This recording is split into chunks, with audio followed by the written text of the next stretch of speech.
Family. रोशनी, अब तेरी शादी की उम्र हो चुकी है, सब तेरे लिए लड़का देख रहे हैं और तू है कि 8-9 बजे बिस्तर से उठ रही है। मम्मी, क्या आप भी सुबह सुबह ज्ञान दे रही हो? सोने तो दो कम से कम। क्या करें, अब तेरी हरकतें ही ऐसी हैं। चल अब बिस्तर छोड़ और मेरे साथ खाना बनाना सीख। ना, मैं नहीं बना रही खाना वाना, आप प्लीज जाइए ना यहाँ से। रोशनी की बातों से निराश होकर मीशा वहाँ से चली जाती है। निशा, तुम रोशनी को घर का कामकाज क्यों नहीं सिखाती? अगर यही हाल रहा फिर तो 2 दिन में उसके ससुराल वाले उसे यहाँ छोड़कर चल देंगे। मैं तो बहुत कोशिश करती हूँ उसे घर की जिम्मेदारियां सिखाने की, लेकिन वो मेरी सुने तब ना। आप तो जानते ही हैं ना कि वो कितनी जिद्दी है। हमें निशा के लिए एक ऐसा लड़का ढूंढना होगा जिसका भरा पूरा परिवार हो, सास ससुर से लेकर जेठ जिठानी देवर ननद सब हो। यहाँ ना सही, लेकिन शादी के बाद उसे वहाँ अपनी जिम्मेदारियों का एहसास जरूर होगा। कुछ दिनों के बाद रोशनी का परिवार उसके लिए लड़का देखना शुरू कर देता है और एक दिन चिराग नाम का लड़का रोशनी को देखने अपने परिवार के साथ उसके घर पहुंच जाता है। देखिए भाई साहब, मैं पहले ही आपको बता देती हूँ, हमारा परिवार बहुत बड़ा है, इसलिए अगर आपकी लड़की हमारे घर की जिम्मेदारियाँ बिना ना नुकुर के उठा सकती है तभी हम ये रिश्ता पक्का करेंगे। अरे ये भी कोई बोलने वाली बात है बहन जी, हमारी रोशनी आपके पूरे परिवार को बैठे बैठे खिला सकती है, इतनी जिम्मेदार है मेरी बेटी। अगर ऐसी बात है फिर तो हमें इस रिश्ते से कोई आपत्ति नहीं है। तो फिर चट मंगनी पट ब्याह के बारे में क्या ख्याल है? हाँ बिल्कुल, शादी में देर किस बात की, 3 हफ्ते बाद ही शादी का शुभ योग है। अगर आपको कोई दिक्कत ना हो तो हम इनकी शादी भी 3 हफ्ते बाद ही करा देते हैं। अरे हमें इसमें कोई परेशानी नहीं है। इस तरह दोनों परिवारों में शादी की तैयारियां शुरू हो जाती है और कुछ ही दिनों बाद रोशनी की शादी चिराग से करा दी जाती है।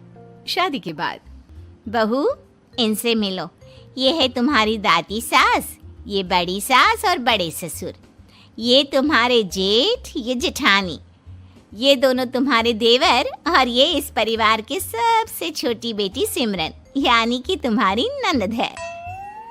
परिवार में इतने सारे लोगों को देखकर रोशनी का सर चकरा जाता है। वो अपना सर पकड़ लेती है और मन ही मन सोचने लगती है, हे भगवान, ये किस जन्म का बदला लिया है आपने मुझसे? मैंने क्या बिगाड़ा था आपका जो आपने मुझे ऐसा परिवार दिया? बेटा, किस सोच में पड़ गई तुम? और कितने लोग हैं आपके परिवार में? बस हम इतने ही लोग हैं बेटा, ज्यादा लंबा परिवार नहीं है हमारा। अब इससे लंबा और कितना बड़ा परिवार होगा आपका? ये ससुराल कम चिड़ियाघर ज्यादा लग रहा है। कुछ कहा क्या तुमने बेटा? नहीं मम्मी जी, वो मैं बहुत थक गई हूँ, तो क्या अब मैं सोने जा सकती हूँ? हाँ क्यों नहीं बहू। चिराग, बहू को अंदर कमरे में लेकर जा। जी माँ। चिराग रोशनी को अंदर कमरे में लेकर जाता है। चिराग, मुझे यहाँ नहीं रहना, मुझे अलग रहना है। ये तुम क्या बोल रही हो रोशनी? अभी तो आई हो तुम और अभी अलग होने की बात कर रही हो? परिवार वालों को पता चलेगा तो कितने दुखी होंगे वो लोग। मुझे नहीं मतलब किसी से, और इसे तुम परिवार कहते हो? ये परिवार कम कोई गली मोहल्ला ज्यादा लग रहा है। रोशनी, अभी तुम नई हो इस परिवार में, इसलिए शायद तुम्हें ऐसा लग रहा है। कुछ दिन में आदत हो जाएगी तुम्हें। चिराग की बात सुनकर रोशनी अपना सर पकड़ लेती है। आपको समझाना तो दीवार में सर पटकना है। मैं सो रही हूँ, लाइट ऑफ मत करना, मुझे अंधेरे में नींद नहीं आती। इतना बोलकर रोशनी बिस्तर पर लेट जाती है।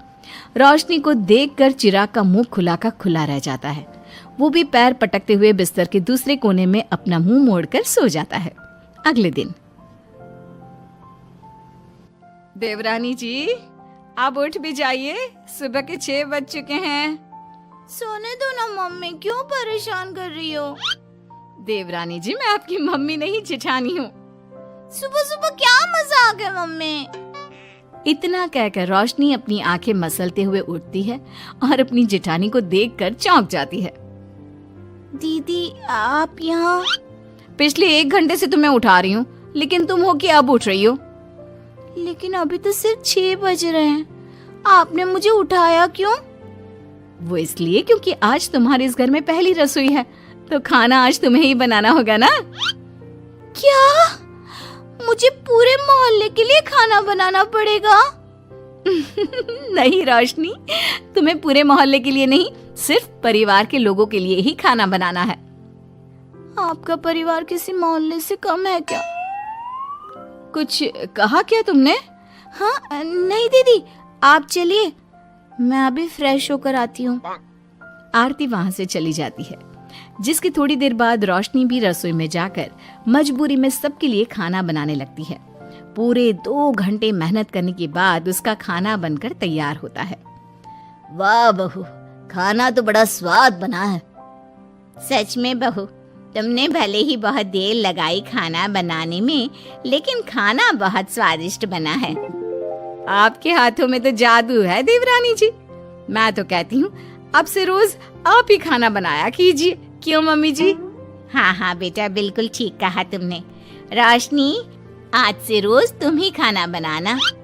ये सुनकर रोशनी चौंक जाती है। खाना खाने के बाद सभी लोग रोशनी को शगुन का नेक देते हैं और फिर अपने अपने रूम में चले जाते हैं।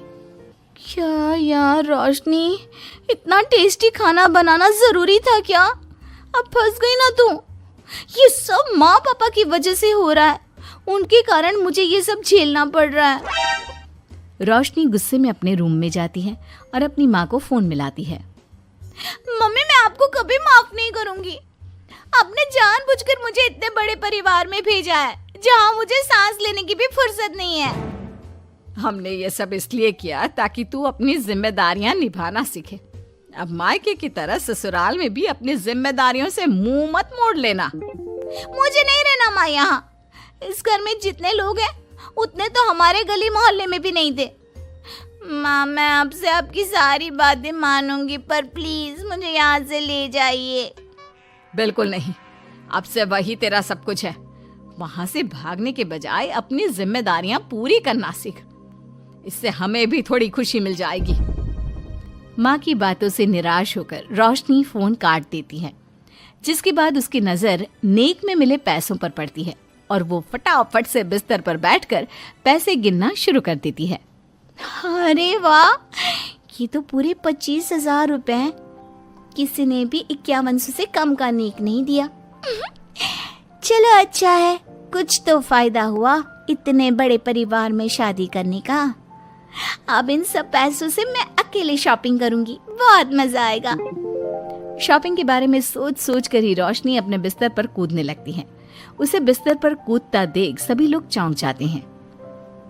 भाभी, आप ऐसे क्यों उछल रही हो? छोटी बच्ची हो क्या?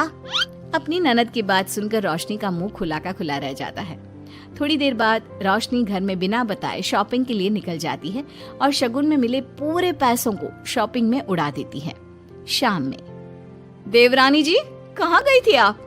जानते हैं सब आपके लिए कितना परेशान हो गए थे, कम से कम आपको बताकर तो जाना चाहिए था ना। सॉरी दीदी, मैं आप लोगों को बताना भूल गई। वैसे इतने सारे बैग किस चीज के हैं? तुम शॉपिंग करने गई थी क्या? हाँ दीदी, वो आज नेक में इतने सारे पैसे मिले थे ना, तो मैंने सोचा क्यों ना मैं उन पैसों की शॉपिंग ही कर लूं। अरे वाह, ये तो बहुत अच्छा सोचा तुमने। मम्मी, पापा, सिमरन, देवर जी, सब बाहर आइए। देखिए रोशनी हम सब के लिए क्या लाई है। रोशनी कुछ समझती उससे पहले ही वहाँ सब लोग आ जाते हैं। क्या हुआ आरती बहू, क्यों चिल्ला रही हो? अरे देखिए ना माँ, रोशनी हमारे लिए शॉपिंग करके आई है। वो देखिए रोशनी हम सब के लिए कितने कपड़े लेकर आई है। आरती की बात सुनकर रोशनी के पैरों तले जमीन खिसक जाती है। उसके मुंह से एक शब्द तक नहीं निकलता। सच में भाभी, आप कितनी अच्छी हो। बेटा, हम सबके लिए तुझे खरीदारी करने की क्या जरूरत थी? अभी तेरी नई नई शादी हुई है, तुझे अपने लिए लेना चाहिए था ना। एक काम कर, ये सारे कपड़े तू ही रख ले, किसी को कुछ देने की जरूरत नहीं है। चलो, कोई तो समझदार है इस घर में। वाओ भाभी, कितनी सुंदर ड्रेस है। ये शॉर्ट ड्रेस मुझे पता है आप मेरे लिए ही लाए होंगे, है ना? इसे मैं रख लेती हूँ। माँ, रोशनी इतने प्यार से सबके लिए कपड़े लेकर आई है, हमें मना नहीं करना चाहिए। तू सही बोल रही है बेटा, उसका मन रखने के लिए मैं ले लेती हूँ 1-2 साड़ियाँ। रोशनी झूठी मुस्कान लिए खड़े होकर सब देखती रहती है। देखते ही देखते उसके लाए सारे कपड़े घर वाले आपस में बांट लेते हैं और अब सिर्फ एक रुमाल को छोड़कर उसके पास कुछ नहीं बचता। अब ये रुमाल भी क्यों छोड़ा, इसे भी ले ही लेते। इतने में ही सिमरन रोशनी को आवाज देती है। भाभी, वो गलती से रुमाल रह गया है, क्या वो मुझे मिल सकता है? रोशनी वो रुमाल भी सिमरन को दे देती है। इतनी मेहनत से मैंने ये सब कुछ लिया था, लेकिन इन लोगों से मेरी खुशी बर्दाश्त नहीं हुई, कुछ भी नहीं छोड़ा। थोड़ी देर बाद रोशनी का पति भी वहां आ जाता है। मैंने सुना है आज तुमने सभी के लिए खरीदारी की है, तुम मेरे लिए कुछ लेकर नहीं आई? बस फिर क्या था, इतना सुनते ही रोशनी का पारा हाई हो जाता है और वो चिराग को घूरने लगती है, जिससे चिराग डर के मारे वहां से खिसक जाता है। हाय रे, फूटी किस्मत मेरी, जो ये जॉइंट फैमिली मेरे मत्थे चढ़ी।